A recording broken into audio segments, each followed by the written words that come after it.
Get ready for takeoff because it's a take flight talk. Hey, It's hey. your boy, James Wudi. We got Fitz. Okay, Fitz is wearing that Gotham green. Tell me how you feeling. It's bye week, Woody, and we're in good shape. We're in really good shape. Obviously we had our post game podcast on Sunday. Took a bite out of my boot, um, and I'm still in shock that we beat the Bills. But you know, the big thing right now. I mean, we got a nice program for you guys today, but this defense. I cannot stop thinking about this defense. Can't stop talking about this defense. Like I'm that guy that I'll walk into a public restroom and there'll be six urinals lined up, and there'll be one guy at the end, and I'll go right up next to him like, "Yo, you know about the Jets defense? You know about what you know about Sauce Gardner? What you know about Quentin Williams?" Like that's me, and I feel crazy, but it's all I could talk about. I'm obsessed. Like I've become obsessed with this defense. I don't talk quite as much about the offense, but this defense I cannot stop thinking about, talking about. It consumes my life, and I'm so flippin' happy. But Woody, we're at the bye week. It's week 10. We are 6-3. We're gonna go through the outlook for the rest of the season, but give me a brief recap of your thoughts so far. Thoughts so far? I mean, all gas, no brakes, receipts. I mean, it's been unbelievable. Joe Flacco. I thought that was an automatic 0-3. It was not. It was not. I will 0-4. He told us. I didn't know. Oh, 4-3, but it was 3, and we did not go 0-3. Zach, he came back in with so much swag. All right, was the first player in the NFL this year to get that receiving, rushing, and passing TD for the season. And then McCaffrey had to do it in one game, but all good.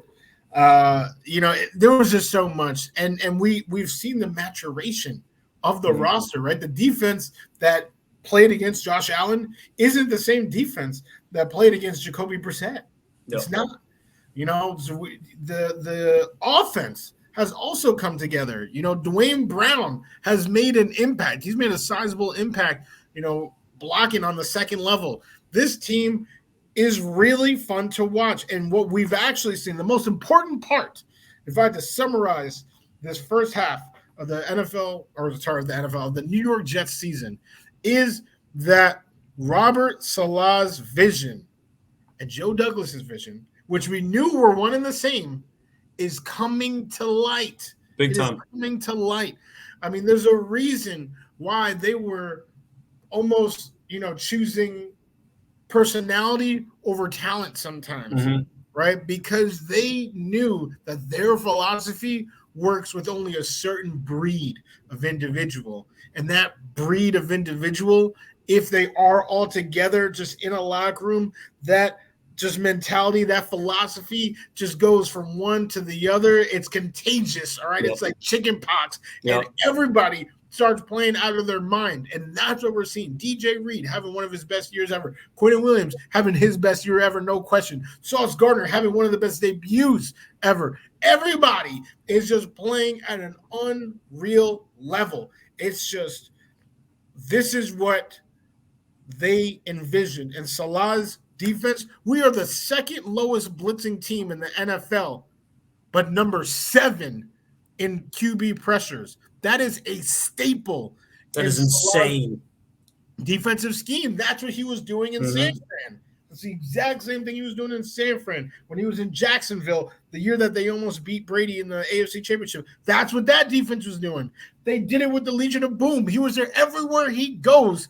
Those types of stats follow. And yes, they definitely weren't there last year, but let's take that mulligan. Let's take that year to install the system, because year 2, we are seeing the same thing that we saw in all of his previous stops. So it's truly a beautiful thing. He has a method, he has a madness, and we're seeing that method to that madness right now. No question. And look at the talent, the personnel that we had in the team when he took over. I mean, for us to go and have, this is a testament to both of them, just the personnel turnover as well as the people want to come here. When we go and look at some of the free agency pickups, we were getting people for pennies on the dollar. We were getting some good players, hard, hitting players for pennies of the dollar. So I want to play with Salah. And I think probably the two leading candidates for coach of the year, Salah and Dable, there's unity from the GM to the coach. And I think between both of these, obviously there's two Bills guys over there, and we got two bold guys that know what they're doing over here. And I'll tell you what, this is between both of these fresh hires that we have and how well it's working. I think this could be a potential shift in how owners view the front office and the coaching staff. I think there's just so much success here that I don't think the celebrity coach is going to be as enticing as tell me your vision. Tell me your vision. If there's alignment, if you guys are respected in the league, I'm going with you guys. And I think this is really a groundbreaking strategy when it comes to that. Because we've had so many GMs and head coaches through the years, and it's just never really clicked like this. We've never really had this. They say the same things. It's nearly like they're media trained. We just had an election on Tuesday. It's like they're all like communications trained on like, we're going to say this regardless of believe it or not, but they believe it. And that's just, they are completely in alignment. And it's just a beautiful, beautiful thing seeing these two guys working together and fulfilling what they've been promising us now for 2 seasons. But Woody, I think we're getting over to some record predictions. So we got some fun. We got 2 little segments for you guys today that we're actually pretty excited about. So we're going to start off with a record prediction. And Woody, I'm handing it over to you. Give us some predictions. Where's this thing going? It's feeling good. Where are we heading with this? Hey, my weekly segment is called the Woody 3, but feast your eyes right now because this is the Woody guarantee. All right. The New York Jets are playoff bound. This whole drought, the longest drought in the NFL by a large margin. I think we're actually double number 2. It's over. It's over. Just tell them it's okay. Dry your tears. Put your head on my shoulders. I got 2 of them. All right. This is over. The New York Jets are going to the playoffs. That's it. Period. That's it. So what is their record going to be?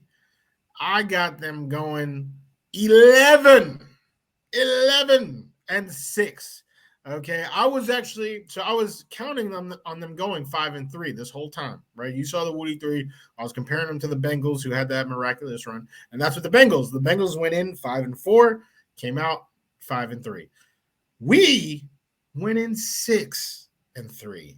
So that's very impressive. But based on what I'm seeing and some of the different threads, I'm thinking it's still going to be 5-3. I don't think we're going to get 6-2. It looked like this was the easier part of the schedule, but seeing as how these teams have developed over this year, we're kind of coming to like a hard part of the schedule. So I got 5-3 coming out of the bye for a total of 11-6. What you got, Fitz? So I've got the same thing. So I actually looked at, I'm sure we've all seen it now, the viral clip of this coin flipper. Yes. And it's amazing. It's actually crazy. Like there's a date in the tweet. This is no meme. Like there's not any BS. Like there's a date on the tweet. So looking at this, I am in alignment with this prediction that he has minus. I'm switching 2 games with the win and loss column. I see us going after the bye 2-0. I think we beat the Patriots on the road and we beat the Bears. And then I think we lose to Minnesota and Buffalo. Minnesota's got a very good team. I think that game could go either way. But I think, we're just doing something so magical right now that I nearly don't want to get ahead of myself in starting to predict that we're beating a 7-1 team and then the Bills twice. It's at the point where it's like, honestly, we could win these games out. This defense is so good. But I think, for Jets fans, our heads have exploded with expectations that like we all like, honestly, a lot of us were like, oh, maybe ceiling of 8 games we win. Like a lot of people were saying that before the season started. It's like, if we could just do that, show that we can win, get a winning culture in the locker room, then next year's going to be the year. That's what a lot of us were saying. And now we've got 6 before the bye. Like, it's important that we do manage this. If Zach can come off of this bye week and he can go and show us something, I don't see why we can't even potentially go higher than 11-6. But I think 11-6 is if we finish this season at 11-6, you can't, like, how could you? I can't even believe we're saying this right now, Woody. Like, it's amazing that that's now something, because I was always a little bit more optimistic when we were going to do preseason predictions on where we're going to be by the end of the year. I would always be like, oh no, dude, we can win 6 games. And you're like, 6 games.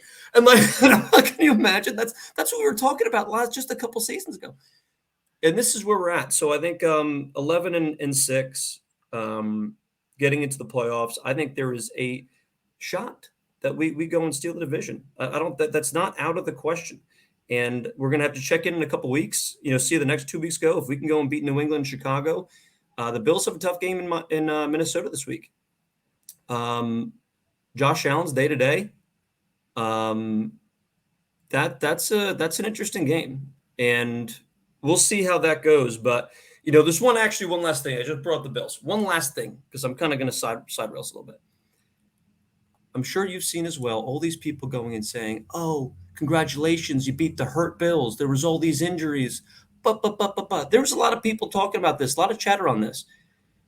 Little do they know the injury list that we're dealing with this season. Like, the fact that people are even like bringing that up as a thing. Our number 1 running back out for the season. Our number 1 utility offensive lineman who's played every single position besides the one he drafted before. This last year, he's down for the season. 3 tackles, 3 starting tackles. Corey Davis didn't play against, so our number 1 wide receiver did not play either.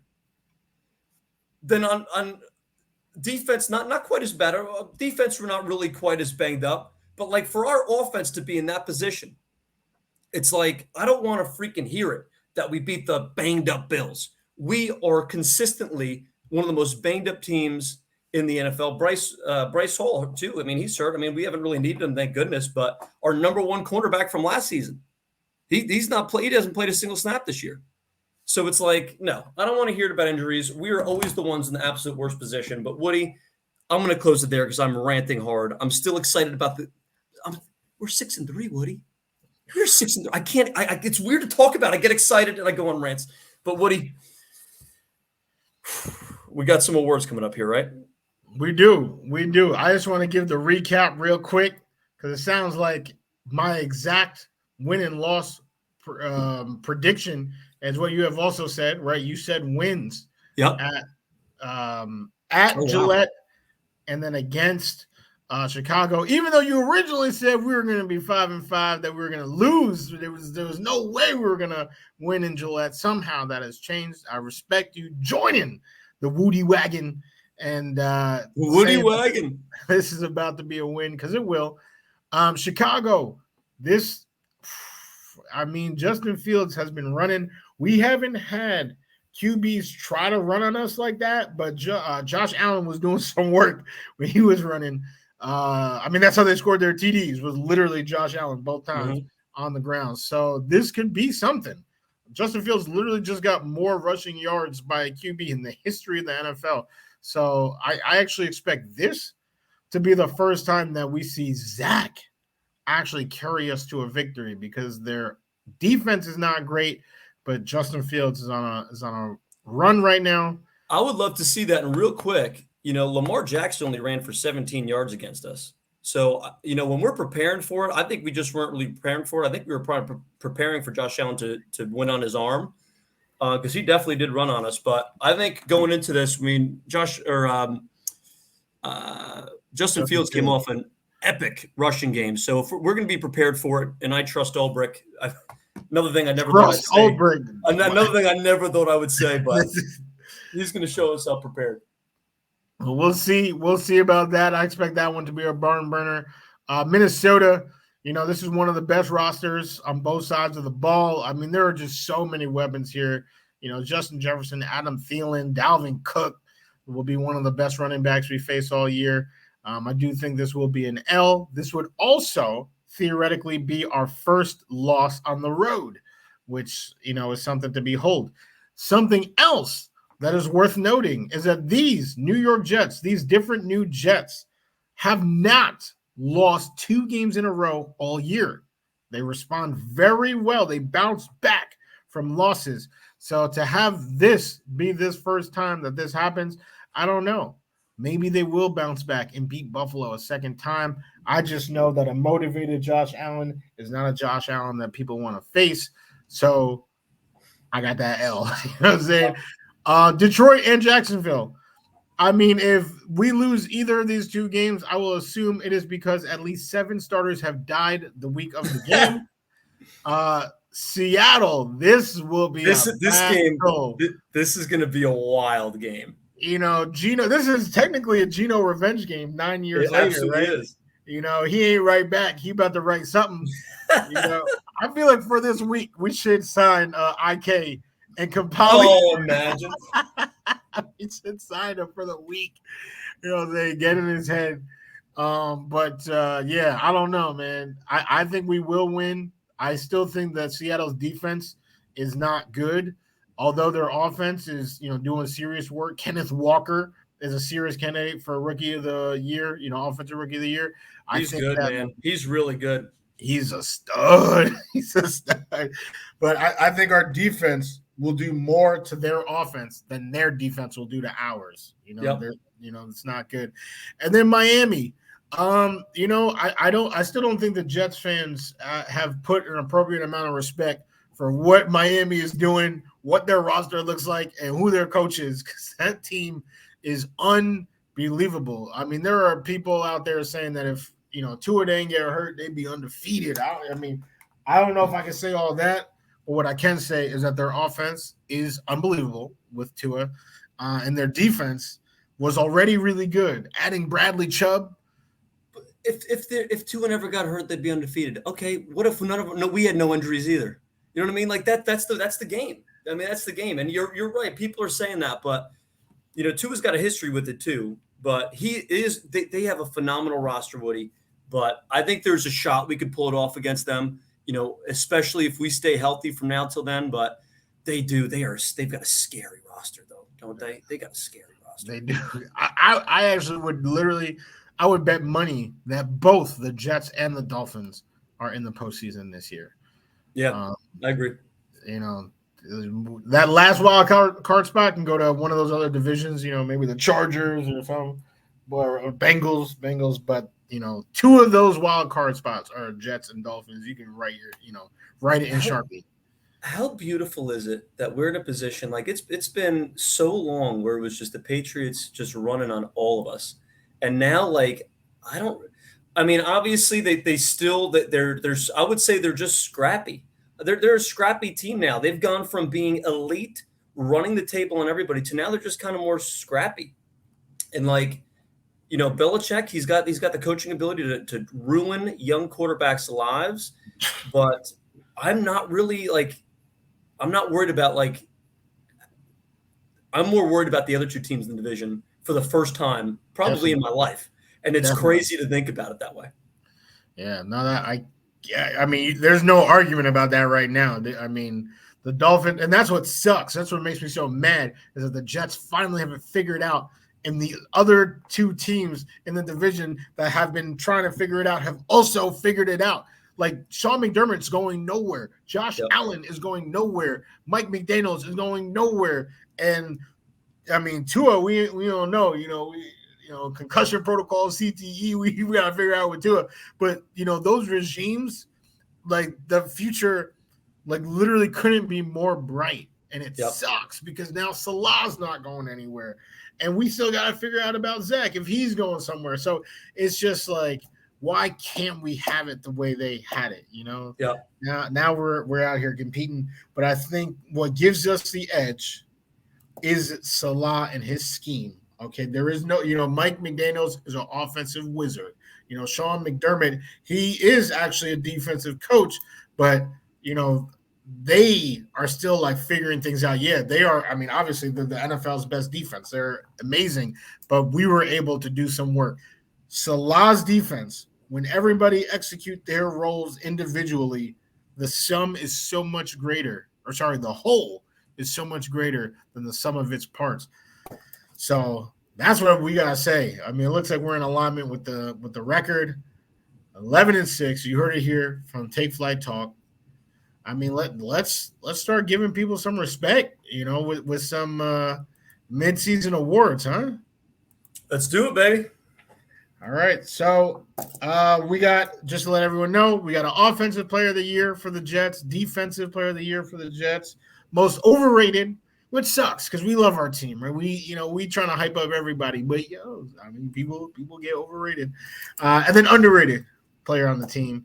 So Fitz, start us off. Tell us about your offensive 2022 first half of the season offensive player of the year. This is a weird one. Not weird. It's gonna feel weird.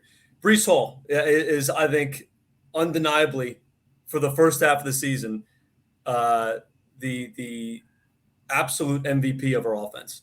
I mean, this guy was the one and only reason why we won multiple games. And if we did not have him, we simply would not be 6-3. I think there's other people on the team that, although they were great pieces, although they were very good, we still could have pulled off, wins. Breece Hall, we would not be 6-3 if it wasn't for Breece Hall, and that is a period, end of conversation. Woody, am I crazy? Do you agree? Before we started filming, Fitz asked me, he said, we don't know each other's picks, by the way. We did not tell each other what we think. And I said, there is no way that we have the same offensive player of the year. Well, hopefully my prediction for the Jets record is more accurate than that earlier statement, because my pick is Breece Hall. The team would not be where they were without him.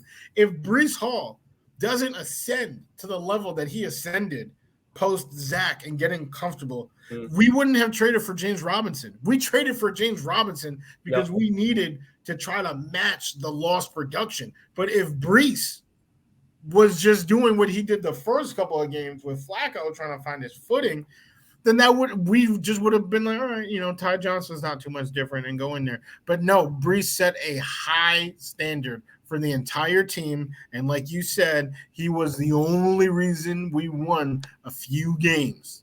Like not one, but multiple games. He was the offense. He is undoubtedly the offensive player of the year. And again, I don't think we would have James Robinson, without him. And now we have a 1-2 punch that we can feel confident in for the rest of the year, so that still the offense will be paying off from what Breece accomplished in the first half. No question. Absolutely no question. I'm glad we agree on that, because you said that before we started recording. You're like, there's no way we got the same guy. And I'm like, I think we might. I feel like it's like pretty clear. Like he was up until now, obviously the guy for the season, by the time the year's over, unfortunately he's going to lose that title. But up until now, I think it's blatantly obvious. True. Well, yeah, that's what I think, because now he's missed 2 games. So, I didn't know. But no, he definitely he was the catalyst for all of this. So I want you to go first now for defensive. Exactly. I'll do this. I think we probably have the same person, but maybe not. This person, I mean, I feel like he is the catalyst. And what do we talk about with Salah's defense? It's a front four. They don't blitz. But they get pressure on the quarterback at a crazy high clip. Because of the scheme, you need a diesel front four.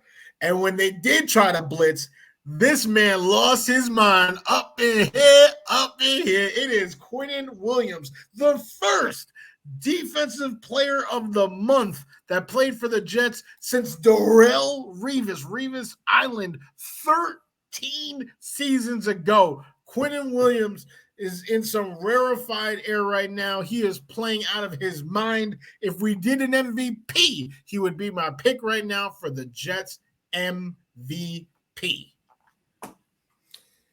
This this doesn't make for very good television if we're agreeing left and right. So, I wish I could take someone else. I think for this one, it's between Quinnen and Sauce. I think for this one, Quinnen has now tied. We are now 9 games in. He has tied his season high for total sacks. He's got 7 sacks. The most he's had in a season in his career so far is 7.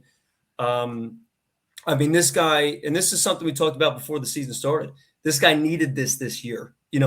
I hate to say this. I love this man. I love this man. Going into this year, I was like, he needs to, shit or get off of the pot at this point.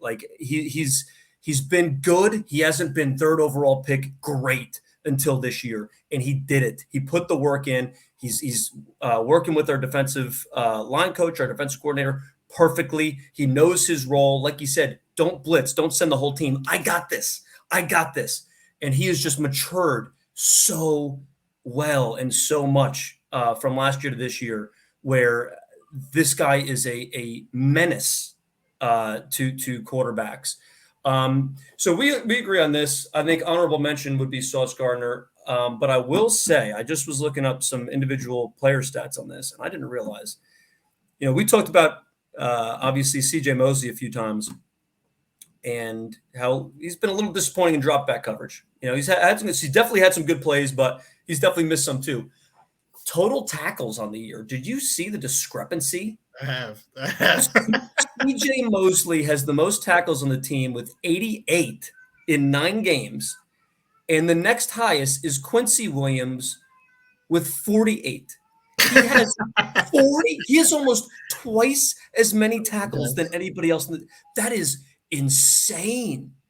That guy is, we're going to get to, other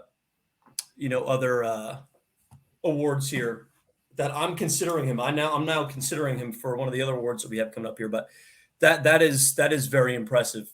That is 88 to 48 is the next highest. My goodness, CJ. Well, I do actually have honorable mentions for each award. I just want to let you know, Carl Lawson was actually mine for the defense. Oh, I love it. Sauce obviously is a stud, but I think the presence of Carl is a big reason why we're seeing the emergence of Quinnen. And Carl in his own right is leading the league. Absolutely. In hits. I think they both have a huge impact on the numbers and the success of the defense, because it does start with that QB pressure. I agree entirely.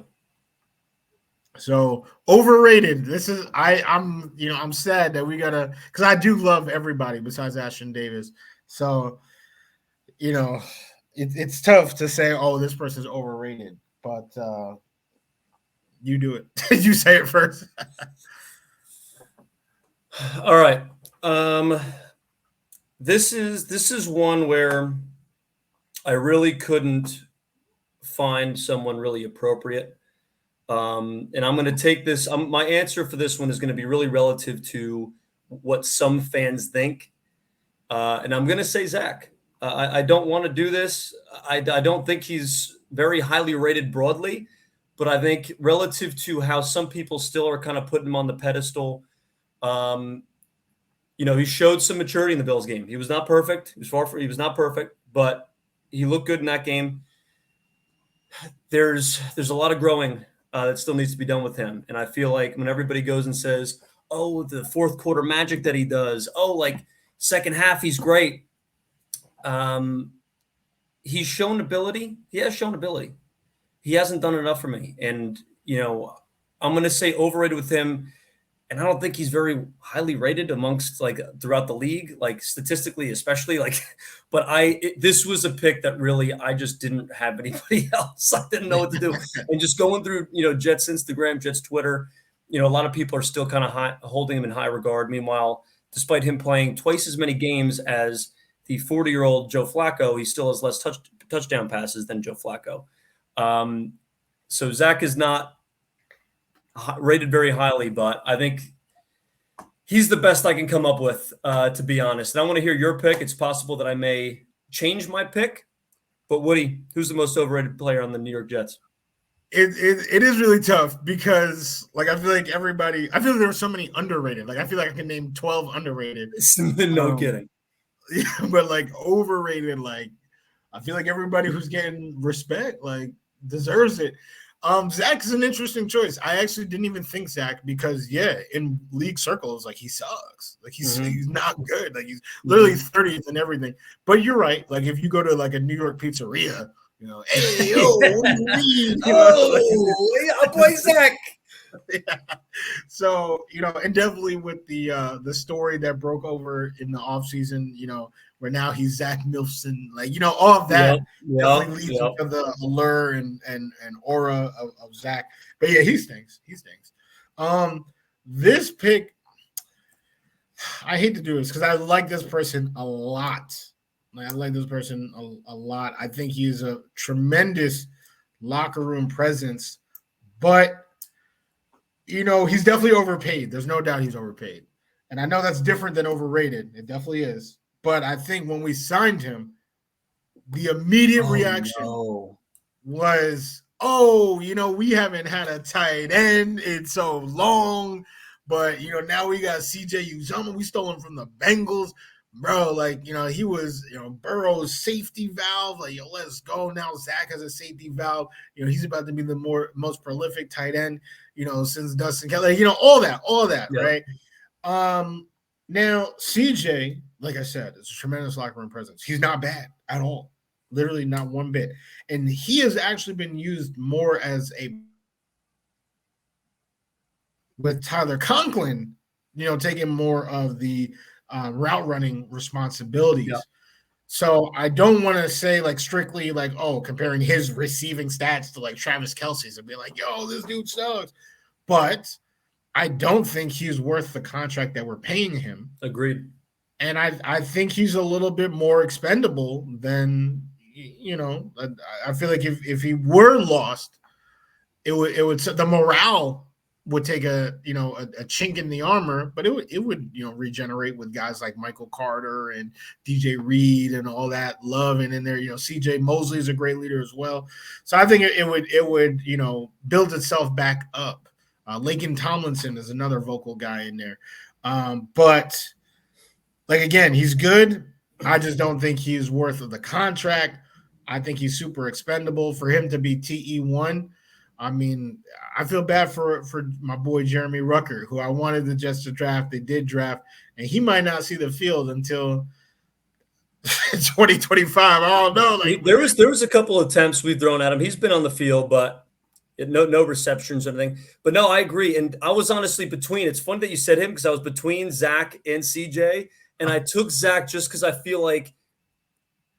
I mean, I could pull up texts where I was like, CJ is not going to be tight end one. Like once we got Conklin, I was like, he is our passing guy. Like he is our tight end.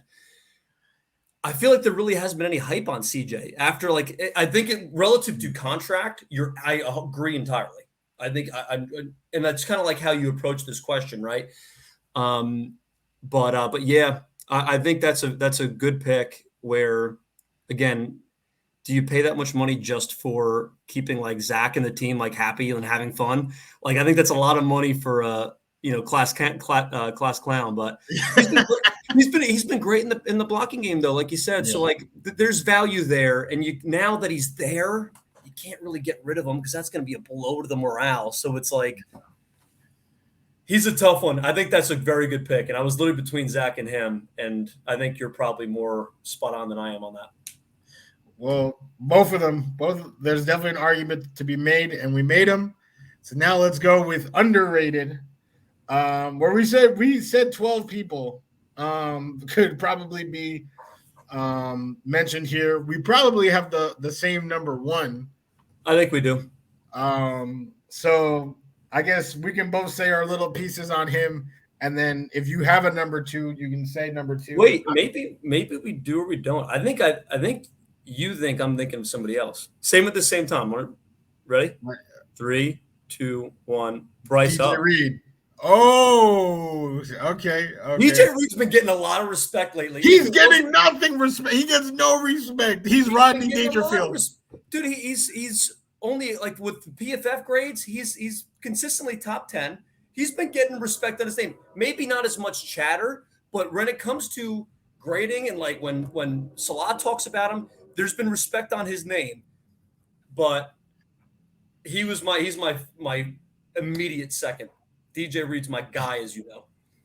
Yeah, I mean, because not only on the field, I think he's the best cornerback that we have. I know, like I love Sauce. Like Sauce, I feel like Sauce is closer to overrated than underrated, and I hate to say it. That's so wrong. I hate wrong. No, stop. You already know I have a He's got more passes deflected because they've been targeting him more. DJ Reed's been very good, and that's great that he's doing so good that they're not even targeting him.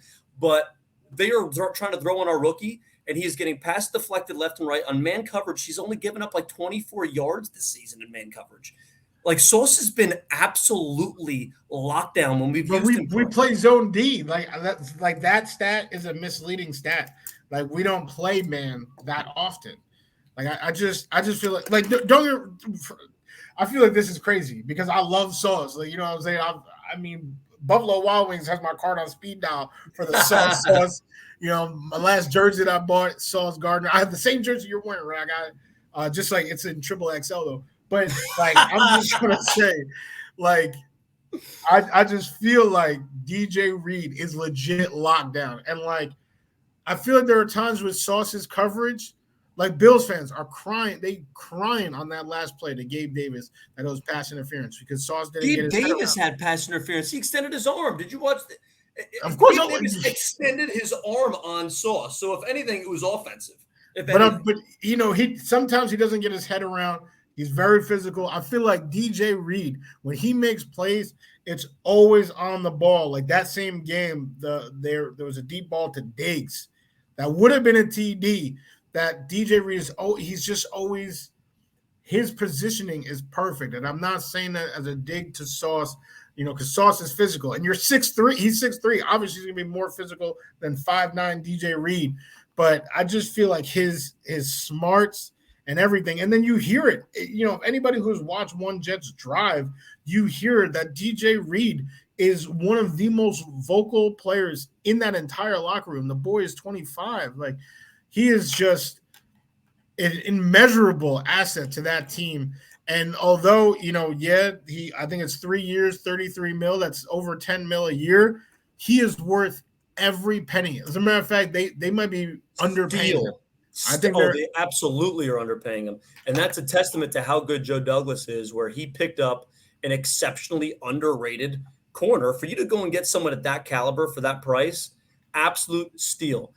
The only reason why I took Bryce Huff over DJ Reed is because who the hell is talking about Bryce Huff?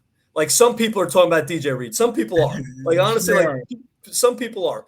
The people who know are talking about him. Nobody is. Honestly, Woody, you know, we haven't really talked about Bryce Huff much on the podcast ourselves. And like this guy is, when he is on the field, there's been a bunch of stats that have gone out. Some of the Jets beat writers have been pretty on the money on showing the stats of when he is on the field versus when he's not. The increase that there's a dramatic increase in pressure rate, in total sacks, interception rate. I mean, when this guy is on the field, he gets to the quarterback so quickly. And the fact that we went and were comfortable enough getting rid of Jacob Martin, who he was good. You know, I for us to go and pick up a pick for him, great. We didn't really need him, but there was no animosity. No, that guy he was good. I thought he was a great signing in the offseason. But now this position now has become so stacked for this team where it's like we just didn't really need him. And that trade for a pick, I think, is a testament more so to Bryce Huff, as well as a little bit to Michael Clemens, of them showing their ability, where we do not need, such a wide rotation. We could trust a tighter rotation. When Bryce Huff is on the field, we have significantly the best stats that we do as a defense when it comes to everything from pressure rates, hurry rates, turnover rates. I think Bryce Huff is one that gets zero chatter, which is why I brought him into the mix here. But DJ Reed's a great pick as well. I mean, that guy he's a dog. But Bryce Huff, what do you think of my pick of Bryce Huff? Where would he rank in your top? Was he your number 2, number 3, 4? Honestly, I might have to recount because Bryce Huff is definitely severely underrated. There's no doubt about it. Like everything you just said, the pressure rate does astronomically increase when he's on the field. I mean, it sucks. And for all the flack that we give Jeff Ulbrich for this dumb rotation and, the way that he just, disrespected Quinn unintentionally, but he did, with his remarks. I mean, imagine having a dog like Carl, a dog like Jermaine Johnson, a dog that has never listened to Taylor Swift in his life. Like Michael. How good was that clip? Michael Carter's like, bro, get out of here with that.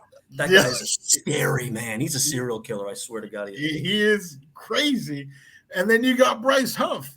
And then you got John Franklin Myers, who, like everybody else, is a dog, but Franklin Myers also has a contract, right? So it's a lot to juggle because every single person I named is playing super well. Yep. And every single person I named actually had a big play in this Bills game. I mean, Jermaine Johnson, that one-on-one with Josh Allen. Oh my! But if he wasn't hurt, he would be up there for my underrated. Oh, agreed. Because he's had a great rookie year, just under the radar. Yep. But Bryce Huff, we talk about Josh Allen being day to day. Like, will he play against Minnesota? Why is he day to day? Bryce Huff with the strip sack. Not the strip sack, but strip the ball out. Mm-hmm. Like, that's what I'm saying. Like, Bryce Huff, he is in the backfield and he is making plays. Like, we have an abundance of riches there, and it sucks. Like, I wish they all could play. All the time. But Bryce Huff is definitely, without question, very underrated. My second, now I'm embarrassed because right now, let me change it. Bryce Huff is my second. What I had though was Connor McGovern. I feel like, I like that. I mean, no one's talking about him like at all, and that's a good thing, right? For a lineman, right? We don't want nobody talking about. Honestly, like it's a good thing if nobody's talking about the offensive lineman, unless it's AV2 who's played every single position on the line. He's worth talking about, but don't talk about our line, please. But AVT has never had to play center because Connor McGovern, he's been an Iron Man, and he's been very solid there. So, kudos to him, right? When we first got him, there was some confusion about whether he would play guard, whether he'd play center, because he had played both in Denver. They chose center. That was the more recent one that he had played, and he was getting decent PFF grades. When Fant broke out and was one of the best tackles in football, according to PFF, he and McGovern were only 1 point away in their grades. It's just that I guess there were, better centers, right? But Connor McGovern was still top 10 center in the NFL. It's just that Fant was like top 3. So that's where all the love went. That's where everything went. But McGovern is still delivering, right? He's still been solid. No one's been talking about the center position at all. It's, who's the right guard? Now Herbig has stepped up and he's been playing really well. But it's, who's the right tackle? Who's the left tackle? I don't even know how many people have said the word center. So that's why I wanted to give Connor his respect. He deserves it. I love that as an honorable mention because he's been the fact that we haven't had to say his name all season, like that's a testament to just how reliable he's been. Like, with this offensive line as banged up as it is, he's been the most reliable guy on the team. He's played every single game. Laken Tomlinson played every single game, but that guy had some struggles for a bit. He was trash before Dwayne Brown got there. He was horrible. It was a tough watch, man. So looking at Connor McGovern, that is a phenomenal pick. But this was, this has been an amazing 9 games. We've got, historically, Woody, they would go and send those memes around when the Jets would have bye week. Oh, the Jets lost their bye week. L for their, and not now, man. This is like, say something now. I went to I helped Doug Fitzmaurice with the TV yesterday, and we went to it's a local bar over here, and a bunch of Ravens fans. And I go and I open my mouth. There's a Ravens fan and a football team fan, one of the Commanders now, and they were kind of chirping back and forth. And I jumped in there like, The Jets are the best defense in the league. Both of you guys shut up. And both of them were like, Jets look good. Jets defense is solid. I'm like, dude, I would like, I'm an idiot, so I would, even no matter what our record is, I would talk trash to random people. But usually they just laugh, and I'm like, yeah, I'm kidding. But like they were like, yeah, like people know, man. Like it is going around the league. I got a bunch of friends down here that are Commanders fans, and I got two of my buddies down here. They're sending me Sauce Gardner appreciation posts. Like they follow the Jets now, and they're sending me posts like, this guy is so freaking good. It's nice that fans are picking up on, we're getting respect on our name. This is going to be a beautiful bye week. Get the players rest up. And I hope Vegas continues to disrespect us because, like we said, we're getting those lines, baby. Keep on disrespecting us, man. Put more money in my wallet. I had, before the bye, the over of 5.5 wins hit. So I'm looking good in my FanDuel account.